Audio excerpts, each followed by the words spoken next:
Thank you all for tuning in. The following is a presentation of Bald Spots Productions. Be sure to like, comment, and share.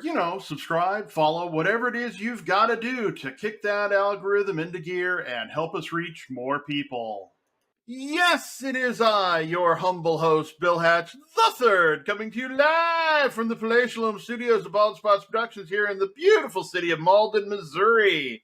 And joining us from across the oceans and, across the land, you can drive there, but from far away and exotic Costa Rica is my guest for today, Richard Blank.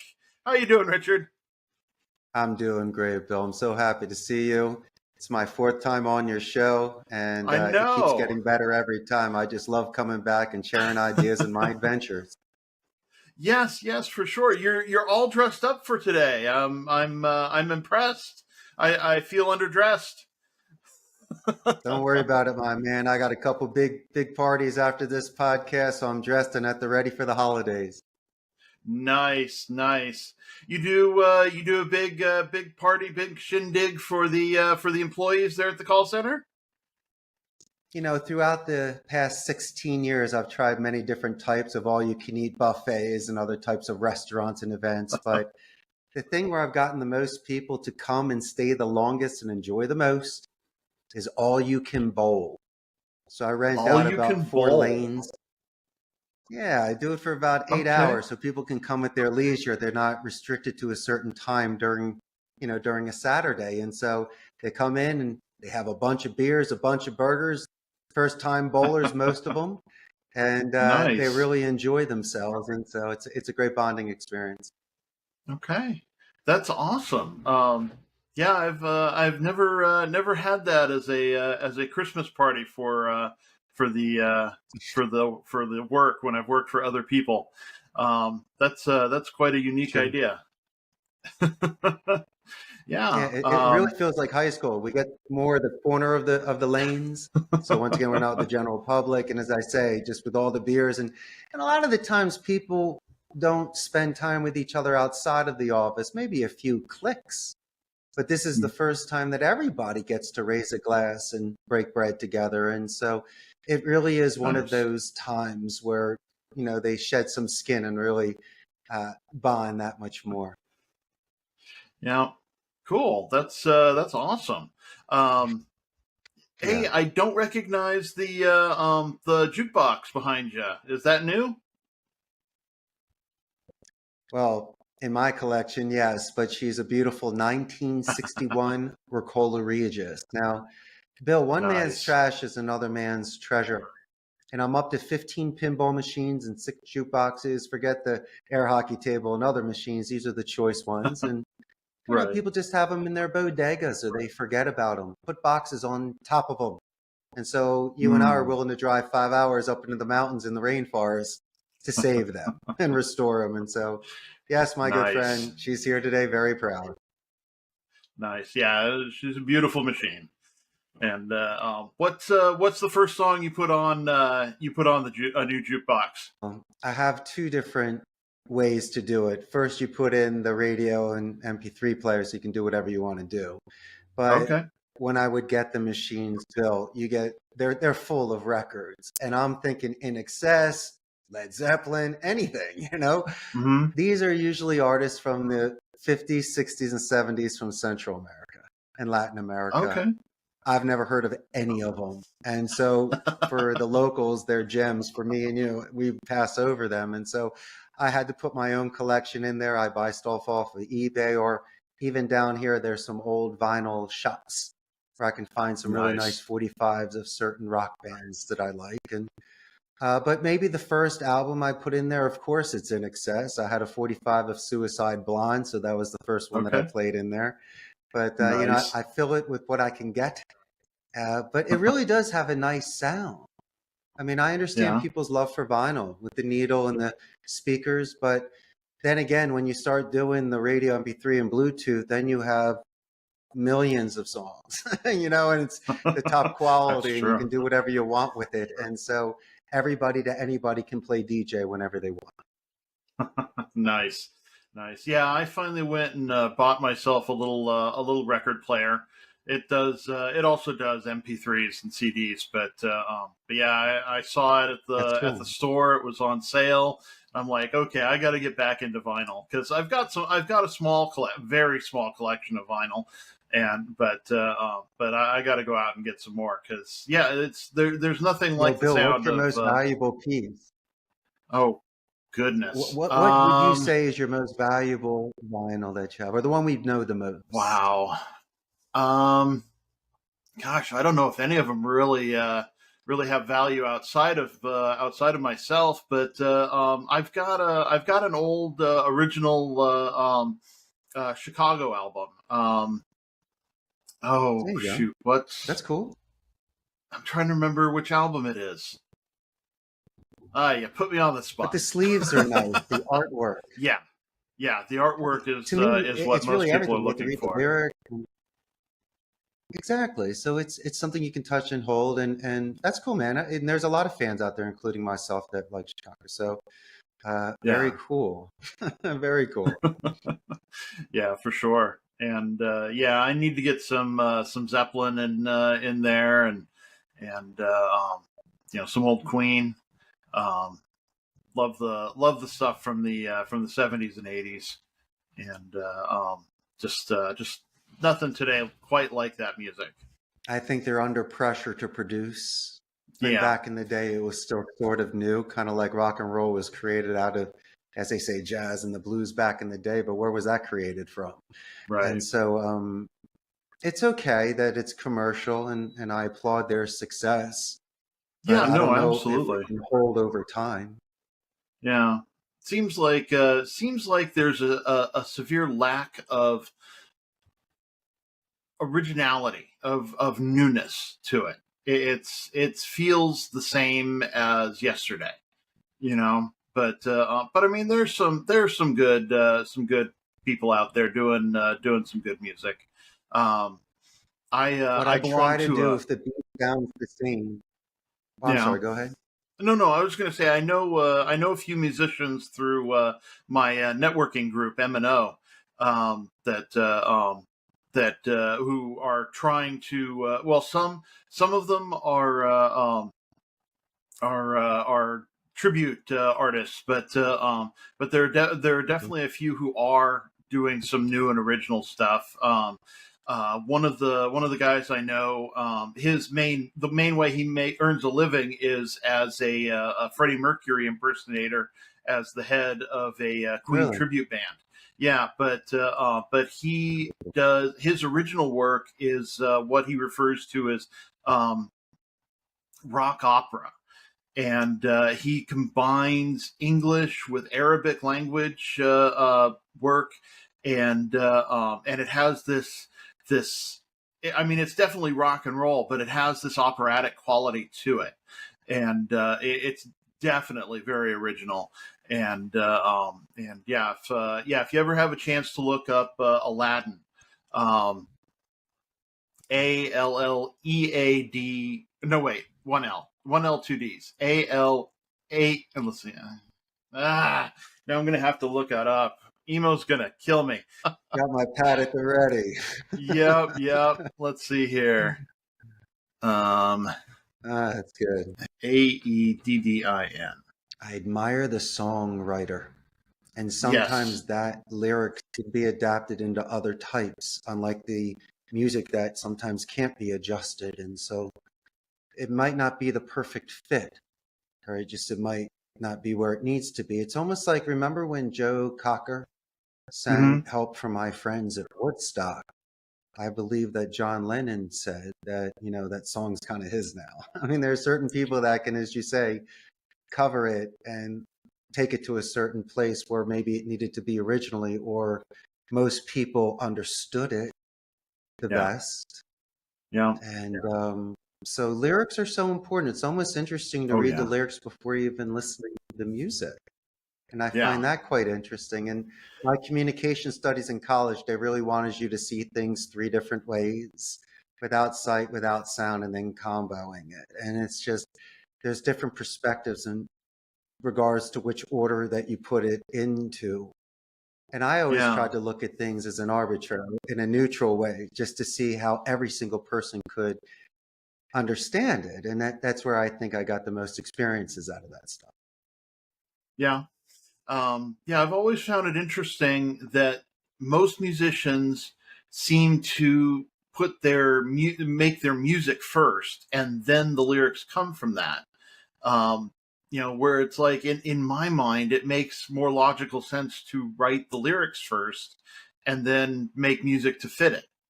But yeah, it's I mean, I guess it's all where your mentality comes from on things. Oh, I found it.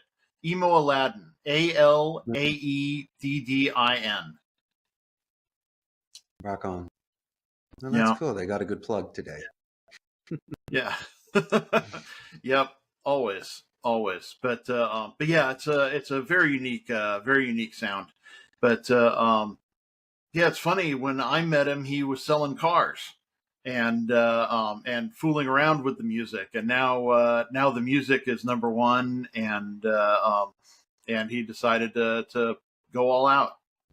Just dive head first, and he's making a go of it. But but Yeah, yeah, Bill, there's really nothing better than a luxury trade. I know that they say it's cliche-ish to love what you do. If you love your work, it's not work, it's play. But yeah, come on, let's be mm, realistic. But yeah, if you lighten the load a little bit, where you can whistle while you work, hmm then it really is satisfying. And you have to admire someone that has the vigor to go for it. A yeah, lot of people feel trapped these days, Bill, and they yeah, have responsibilities, and I respect that sort of obligation and commitment. But then again, they become fading flowers. Their heart gets sour yeah, because it's almost like the kid that's punished and looks out the window of the others that are playing. You feel like you're not really enjoying your life, or you for could be sure. at your greatest potential. And Yeah, so when you tell stories of these champions that have made it through this game of life and figured it out, it's inspiring for the rest of us. yeah, it absolutely is. Well, shoot, your story's pretty inspiring too. I mean, you gave up everything that was familiar to move to another country and create this business that matches some of the huge call centers in the rest of the world that really in some ways exceeds their expectation. The other groups. I mean, I've called call centers before, and a lot of them in the Philippines and Asia and all. But yours is unique in the way you've crafted it. The people you have there are familiar with the language. It's not a barrier for them, and all. What was that like to leave all that you knew and go and start a new life in Costa Rica? It's quite exciting because it was happening in my late 20s. So I was capable to handle it in a certain mature way. But prior to that, I majored in Spanish in college, Mhm. so I was prepared for the second language. I lived abroad my junior year, so I was familiar with being an expat, and I had the Okay. support and the love of my family and friends. So that, was a lot of go-go juice. But I also knew somebody here, so I Okay. just wasn't backpacking it and trying to paint shells on a beach to earn a living. I started off working at my friend's center. It wasn't C-level, so I didn't see contracts and the finances. But that's the greatest thing. It's almost being a camper instead of a counselor. I got a chance to really enjoy and earn a living here. Nice. And I fell in love and married the girl of my dreams. But you know what it is, my friend? When you're sitting in that row and you're rowing along with the people and you look left and right, you realize that your blood, sweat, and tears are with them. You get it. And so if you ever get the chance to be elevated and have leverage and run a company, you can relate at that level. You can talk about that rainy Wednesday or that FU hang up or that time you just didn't want to get out of bed. And so for me, it was very easy for me to start my business, not because of being a financial wizard or IT expert. I learned the empathy side. I learned what took people so they don't break or quit. and sometimes show fidelity and stay there. I took it to a little bit more of an extreme with my game room.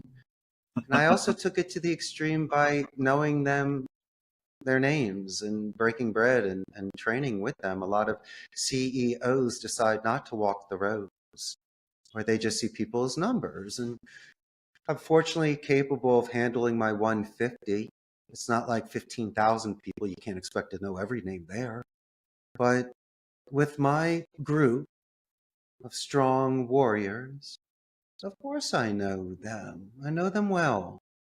And that's one of the things where if I'm walking down the street, it's a pleasure to meet people and their families and be introduced in a nice way. And so it's almost like paying it forward, Bill. I mean, you can chase the money and that's great. And there's other sort of goals you can make for yourself. But for me, it was always about the positive reinforcement. I always thought that the market speaks. If nobody shows up, you have no friends. And so as much as I want to beg, borrow, steal, or whatever it took to get these people to come to the office, which I wouldn't do, I had to do it the old school way. I had to earn it because they have options. They could work at Amazon the next day or anywhere else. And so I had to be a straight shooter. I had to give them accounts that were ethical and moral and things they could go home and tell their parents about. And, you know, you're better off turning down business that you shouldn't have. I'm more proud of you for that than accepting it. And so we were very selective. And those are the sort of things that weather storms and makes your ship seaworthy because you have a reputation. And you also realize you're a guest here. And to answer your question in a supreme pizza sort of way, these are the sort of good faith, intentional things that I did here in order to not get in trouble, to get the people to accept me, to understand the culture, and to find ways to thrive. And anybody can do that if they want to. They just need to keep an open mind and really not have any expectations. They should just be very open to experience. Now, you can be offended sometimes, and it tests your patience with potholes in the road and long lines at banks and stores and stuff. But listen, that's the price you pay. And if you're willing to offset certain comforts that you had back home, and willing to replace that with the sort of serenity, peace, and life experience, then fill your plate up as high as you want with life. And my good friend, there's nothing that was going to bother me. I live in paradise right now. I have more patience than an hourglass. And so I loved this transition. I had one last shot at it, to live some life and leave castles and slay dragons. If not, then I would have been working in a family business in the United States and doing well. But I don't know, Bill, if I would be on your podcast telling these amazing tales and having this huge smile. I'd just be some cat that's just slugging away, making some cash and living life. And it's not really what I wanted to do. No, of course not. Yeah, it's amazing where life can take you. I was in Southern California the last time we spoke, and now I'm living in southeastern Missouri, where it is currently 57 degrees. Ooh, that sounds terrible. Yeah. Oh, man. Not hey, the, are not you the going to greatest. ski it all this year? No, you guys no, get probably snow not. up there? No, we don't get snow where I'm. Well, we get like a little tiny bit of snow where I'm at, but yeah, we're not really in the snowy part of the state. But maybe Gotcha. maybe build a snowman this year, but but not much more than that.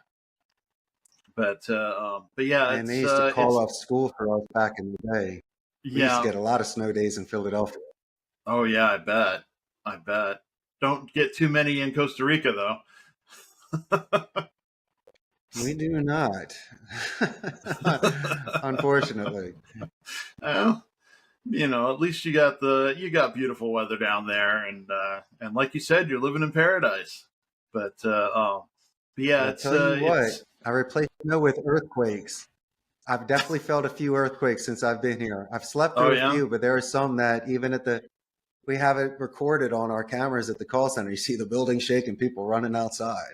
So it's, am I used to it? Yes. Do I take it serious? Yes. It's not Oh the yeah. kind of thing where, well, maybe it's not going to happen today. Every time I feel the shake, you need to have discipline and you need to have a plan.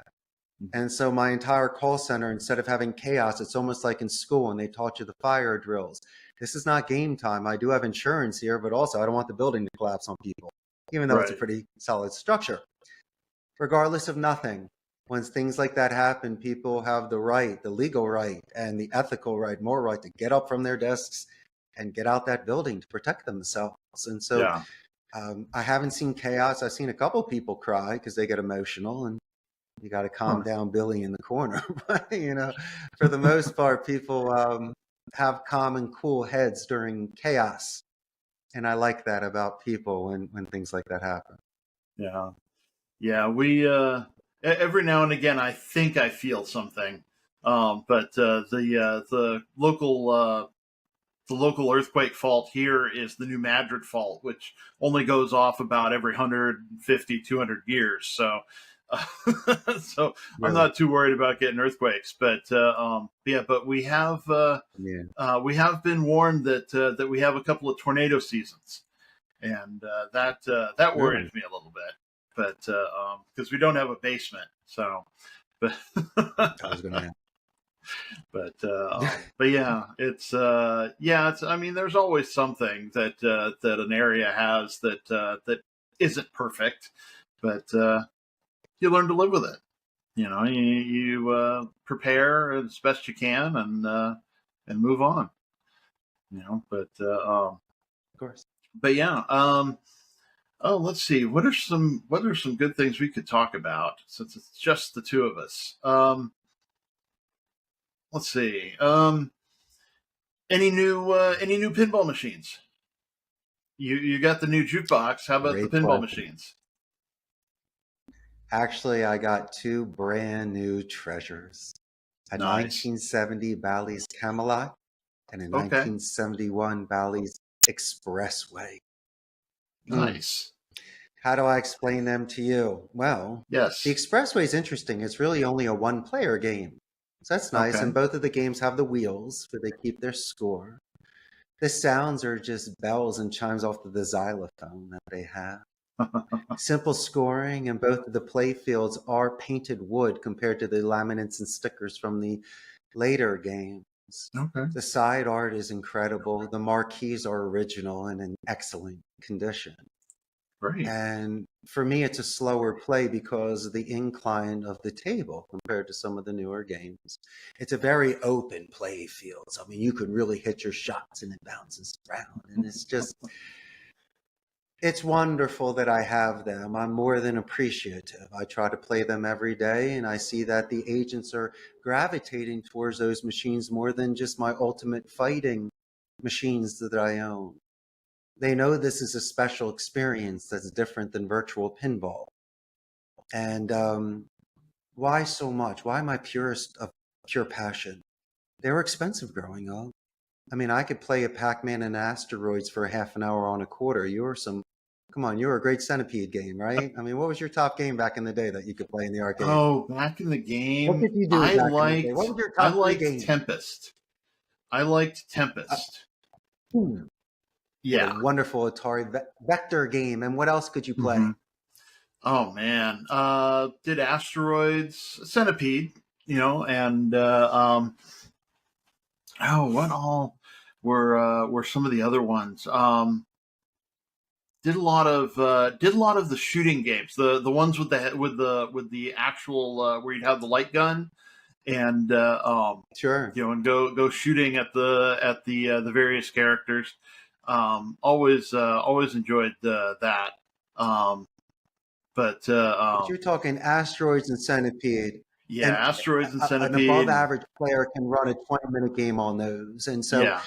pinball, if you don't know that machine, that 25 or 50 cents could go within a minute. And Right. so I kind of saw these pinball machines when I was a kid with just $5. That was like a senior cheerleader. That was just out of my league. I didn't even want to go there. And so I needed to work with games that could last the afternoon, as you were mentioning, your Centipedes and Asteroids and Paperboy and all those Yeah. good things. Oh man, I remember Paperboy. But it's almost like when you're an adult and you have money to go to a candy store, you overindulge as an adult with discretionary income.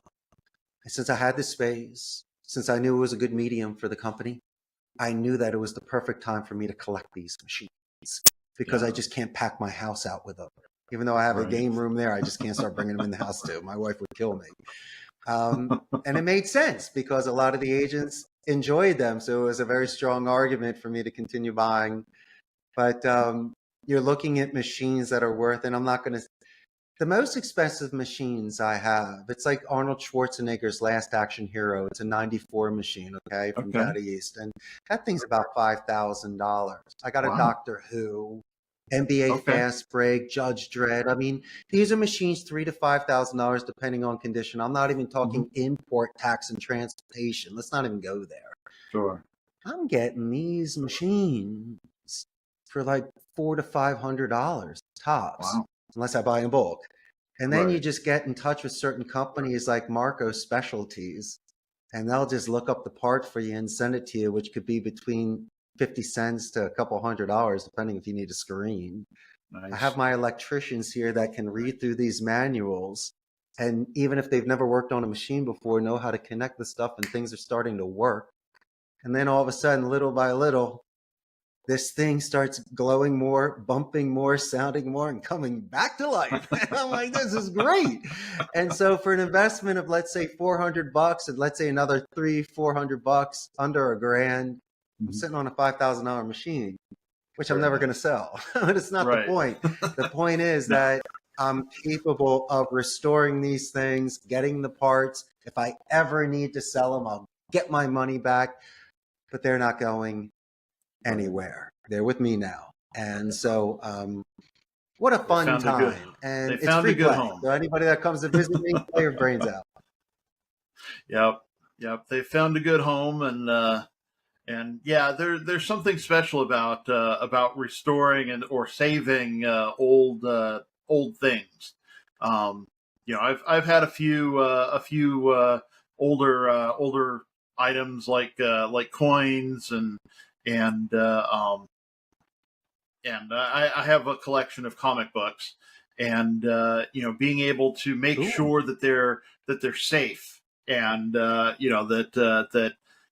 that they're not going to get destroyed or thrown out by somebody, just because they've gotten a little worn. What sort of comic books do you have?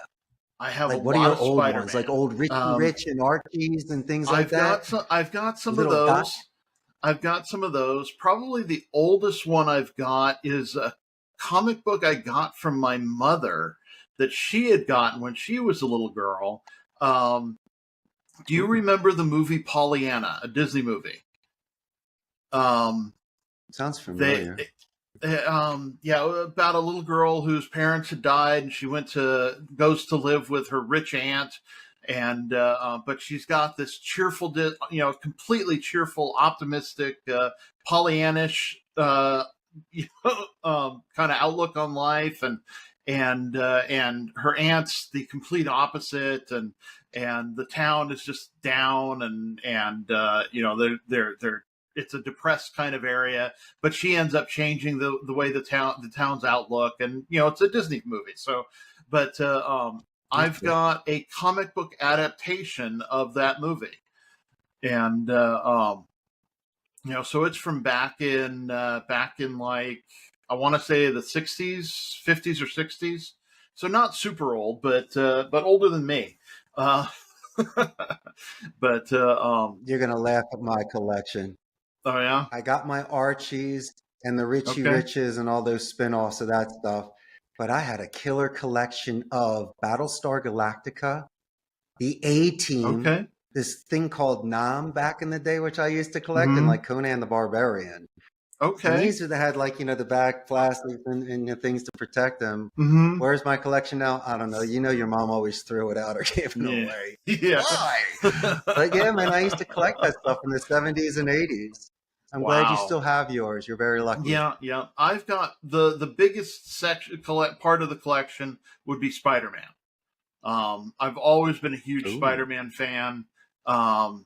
since I was a little kid. I mean, the idea of, the way that they wrote him, going through normal problems as well as superhero problems, and I like that, and I like the Incredible Hulk because it wasn't just about it wasn't just about this brute. It was a psychological kind of a tale, which is why it's so hard to make a Hulk movie, because nobody wants to sit through 2 hours worth of psychoanalysis. but uh, um, but yeah. So yeah, yeah, I've got some old Star Wars comics, and never got into the Conan the Barbarian ones, but yeah, it's you gotta have something that's fun, and that you can something you can save, and be able to share with people, and like you've done with your pinball machines. But Did you yeah, ever collect sports cards back in the day, like baseball cards and things like that? I've got some. Not a huge collection. Probably not as many as I've got comic books, but yeah, I've got some. When let's see, I was in San Diego when the Padres went to the World Series against the Detroit Tigers, and so that was a big influence on me as far as sports go, and now it's mostly football for me. But Football for you. and I enjoy I I got the enjoy the weirdest battle. collection. Yeah. We collected NHL cards Okay. probably from 68 to about 1980. So I Wow. probably have about 500 of those cards of all those old players without helmets, right? Okay. Missing teeth, Mm-hmm. goalies that didn't have masks back in the day. Yeah. Crazy. Nice. I mean, these guys were real rough. Right. But yeah, my old Broad Street Bullies, go Flyers. Nice. Nice. Yes. Went to a fight and a hockey game broke out. Uh, That's a good one. That's yeah. right. Yeah. But yeah. Um, well, let's see. Well, we haven't done anything promoting you or your projects. How can people find out about Costa Rica's call center? We should always do We that. have a Oops, very hold on. large Facebook fan page, about 125,000 local Costa Rican ticos. So at least it will give your audience a grasp of the business Nice. outsourcing services here in Central America. But yeah, Bill, you've always been so generous. And in regards to what I do, I just like to pay it forward. I share certain soft skill suggestions. Mhm. If people are looking to make prospecting phone calls or retain clients that are calling in, and I can't stress enough positive escalations. I think if someone assists you in getting an appointment, you should mention it verbally and in writing. There's circles and pipelines that can be built. So when you call companies back, you separate yourself from others ethically and through merit. Yes. And there are ways that you can crack some codes in regards to their company culture, their scheduling or direct extensions, or just one of the coolest things that ever happened to me was when I used to get transferred around a company before I found the right person. I would always put the names down, and when I got the right person, I would give them the list of all those that whispered me down the lane and got me there.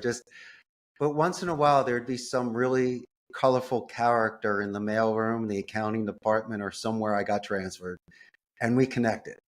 And when I mentioned that to the decision maker prior to even introducing myself, that this individual was incredible and Susan is like the funniest person in the world, I probably batted 1,000 on that.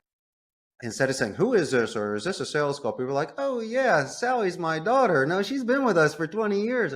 Greatest employee we got." And so I've reduced defense from like a 10 to a 2, and I've adjusted that mass from a 2 to a 10 in regards to my momentum. And I did it in a normal way. I just thanked somebody and appreciated somebody. And it allowed me to at least present myself and gave me a fighting chance.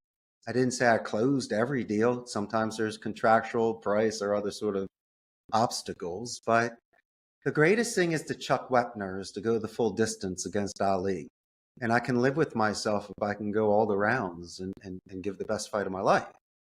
And so I just needed to unlock that key that most of these people come across and confront, that gatekeeper or the individual that just takes you down. And I found certain ways to knock them out of a trance, to show them good faith through doing company name spikes and just really giving a strong first impression that's non-threatening. And even if I did have a romantic death, Bill, and they hung up on me, I could introduce myself, company name spike, positive escalate, so I could still jump clouds. I can still take breaths. And it's just a way to give the agent, the salesperson, the prospector, that sort of endurance and long-term play thinking, so they don't take it personal and ruin their rhythm and start grinding those gears. And have I made an art of this? No, I made a career of this, but I see the art in the speech.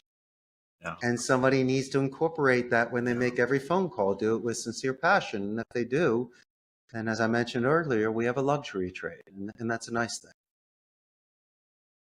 Absolutely. Yes. In my my sideline, um, if I may say that that podcasting has become the big thing in my life, my sideline is leadership guidance, and so we've talked about it before, and in the way I teach, one of the first thing, if not the first thing that I teach people is to be humble. Remember those names that you come that you come past as you get transferred through, and that's one of the things I really like about you, is that you've used this not as it's not a like many people think, it's not a bad thing, it's not a weakness, but a strength. And by remembering these names, you've gotten past so many doors. And was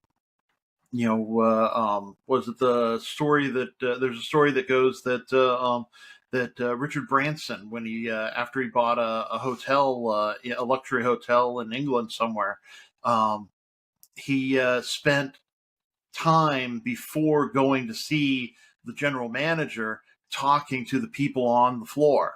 He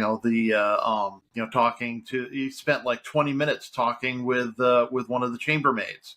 And the next time he went in there, she had been promoted, and he remembered her name and who she was, and was able to ask questions that were relevant to her about, it's like, oh, how's your grandmother doing, and those kinds of things.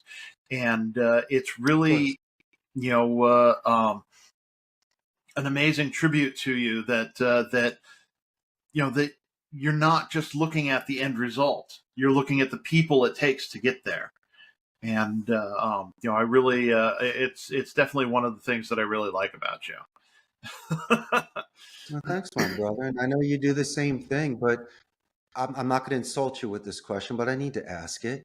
Mm-hmm. Why are we both surprised? Shouldn't most people, if not all, extend this sort of courtesy for people to remember somebody's name, or at least make an effort? But don't. As I said earlier, there are people with IT and financial experience that can run circles around me, but maybe just by knowing somebody's name can get me the better agent, the better employee, the better coworker than Mr. IT, Mr. Finance that has an attitude.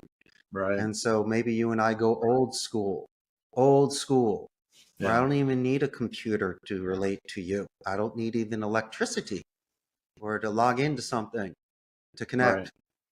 And so by doing that, it's very fulfilling. It's not the sort of mask that can be taken down like the Wizard of Oz, where you get confronted or exposed one day.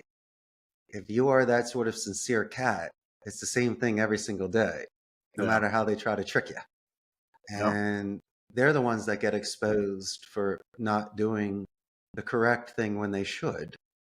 And But you're bringing up some very, very good points today, Bill. And hopefully most people, if not all of your audience, can relate to that. I hope so. But anyway, I don't want to keep you from your parties, from showing off that fine suit. Thanks, brother. So I'll let you get going. And it's been great. The time has flown by, as they usually do with great shows, and all. And I hope to have you on again very soon. Um, Thank you, Bill. Really, But it's always as great seeing you. great seeing you too. As I always ask before closing, do you have any final words for the nice people? I always have a nice final word for everybody. I always end with not being hard on oneself, especially around the holidays, these New Year resolutions, times where either you're invited from a party or excluded from an event.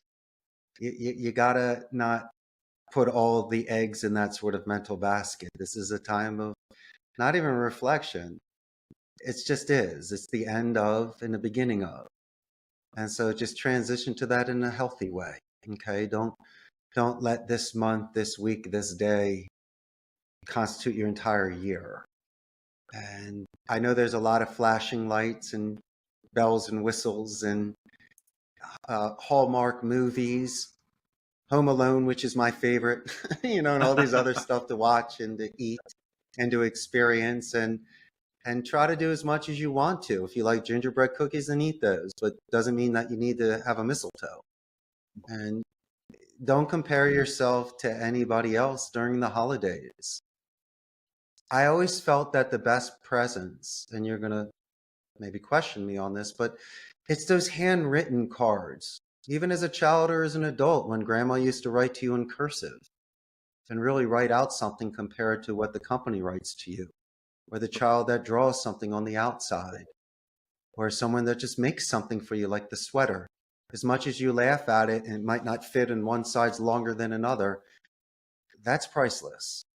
And that means more than anything. And so maybe this season, do something that people may not expect or potentially would realize that your effort's worth more than the $99 that you spent on something. And that's all. I've seen some very nice gestures this month that did I expect? No, but it was very appreciated. And it just makes my relationship with these people at a different level because they were thinking of me at a certain time. And that's a wonderful thing. Just to try to think in a positive way of those that are around you or even strangers during that time, just to pay a compliment forward. And maybe that's just my advice on ending the year so you can jump a cloud into 2024 and just start strong. Sounds like a great way to jump into the new year. But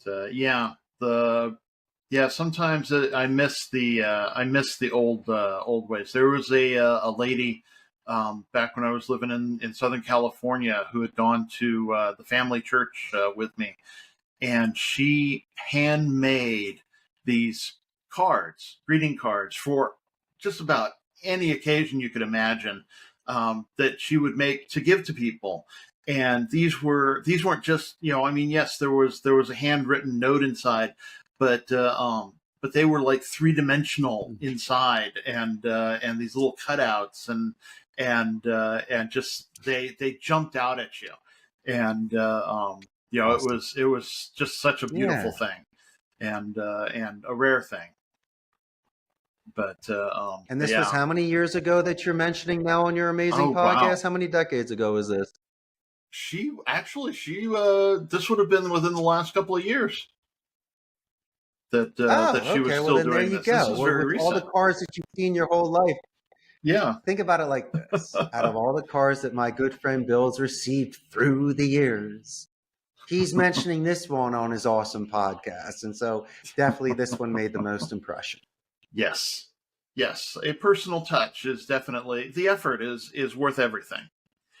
So with that, gentle listeners and viewers, I remind you to stay safe out there. Remember to wash your hands and stay tuned for the ending credits. Thank you all for tuning in. This has been a presentation of Bald Spots Productions. I'd like to thank our producer, my beloved mother, Eileen Hatch. I, of course, am your humble host. I'd also like to thank my special guest and friend of the show, Richard Blank, a communication expert, CEO of Costa Rica's call center, pinball wizard, and all-around great guy. Support the show if you feel so led over on patreon.com. We're known as Bald Spots Pro. Don't you dare miss YWL Online. You can find us on Facebook, YouTube, and wherever fine podcasts are offered. Be sure to tune in next time when my special guests will be Braca Getz, Harvard-educated author of 42 children's books and one grown-up book, and Andrew Fitzgerald, global beverage sales expert and author of How Did I Get Here? Traveling the Road to Resilience. Be sure to like, comment, and share. Subscribe, follow, whatever it is you've got to do to kick that algorithm into gear and help us reach more people. If you or someone you know needs support now, call or text 988 or chat 988lifeline.org. That is the suicide and crisis lifeline here in the United States.